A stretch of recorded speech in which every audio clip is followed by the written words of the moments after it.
Kalemi saigne chaque jour, chaque nuit. On doit crier qu'il y a du sang, on doit pleurer, on doit dénoncer, on doit alerter. Bon, on ne sait plus à quel sens vouer parce que Kalemi et ses environs, on peut compter les cas de blocages, des kidnappings, les cas de cambriolage, les crépitements des balles et ainsi de suite. Et aujourd'hui, demander à quelqu'un même de faire le bilan, ça devient un tout petit peu difficile parce que c'est comme si c'est la vie de chaque jour.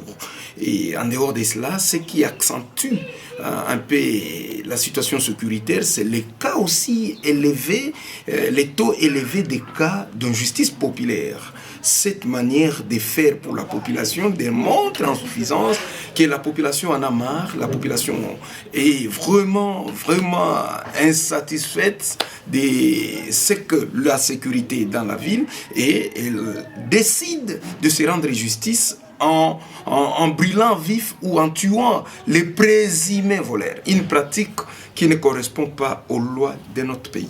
Non, aux autorités, c'est de conseiller jusqu'à ce niveau d'avoir une bonne façon de communiquer. La communication avec la population.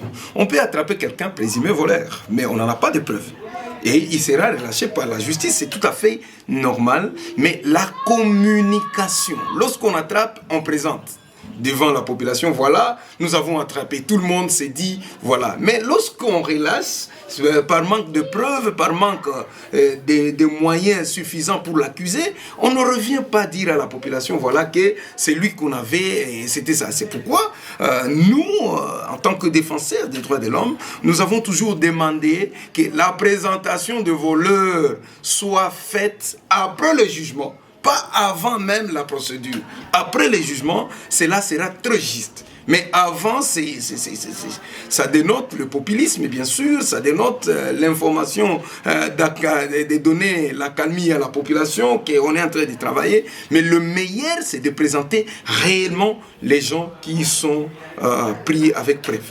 Non, non, les mesures, c'est que l'État a prévu toutes les mesures. Parce que l'État a la police, l'État a le service de sécurité attitré pour se faire. Je ne peux pas, à mon niveau, encourager la justice populaire. C'est une pratique inhumaine, s'il faut le dire. C'est très inhumain. Mais elle arrive lorsque la population est dans la désolation, lorsque la population ne présente plus un climat de confiance assez suffisant envers ceux qui dirigent. C'est à ce moment-là que la justice populaire intervient. Mais cependant, quelles sont les solutions que l'on peut encore donner à l'État qui détient tous les services de sécurité? C'est de donner les moyens suffisants de permettre à ces services de se déployer de manière efficace sur le terrain et de répondre aux besoins sécuritaires de la population. Mais cependant, pendant où nous sommes en train de le dire, l'État, à ce niveau, le pouvoir, devait organiser un dialogue même intercommunal, entre communes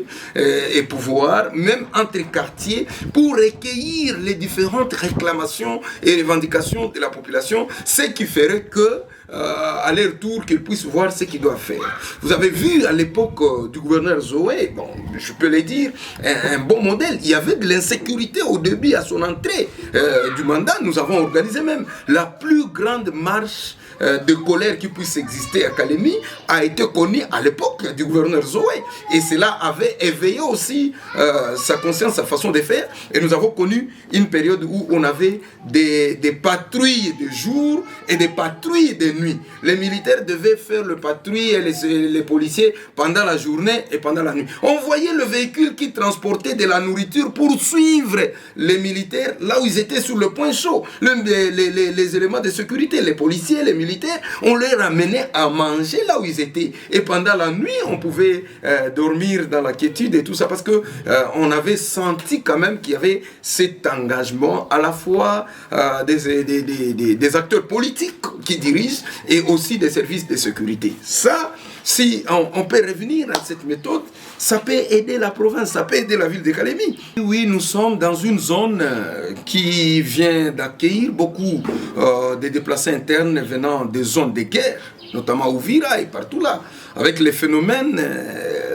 que nous avons connus, Ouazalendo, machin, tout ça, le recouvrement et même de renforcer des mesures de contrôle au niveau du port public de Kalemi, au niveau de l'aéroport, partout là, des mesures de contrôle s'avèrent aussi indispensables parce que même le recouvrement forcé, ce n'est pas à dire seulement qu'on veut chercher les effets militaires, qu'on veut chercher les armes, mais arriver à identifier qui vit où.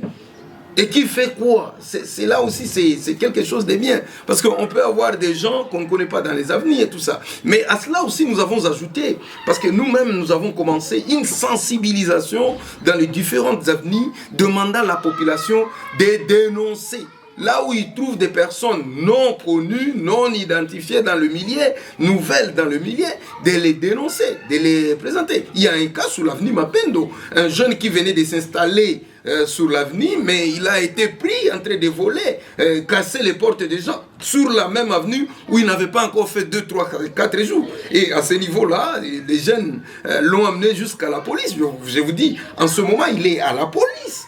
Et ça, si on peut faire ces recouvrements dans le cadre d'identifier, de découvrir qui vit où, il est comment et tout ça, il est venu comment, ça peut être possible et aussi donnant une satisfaction, un résultat par rapport à la situation sécuritaire.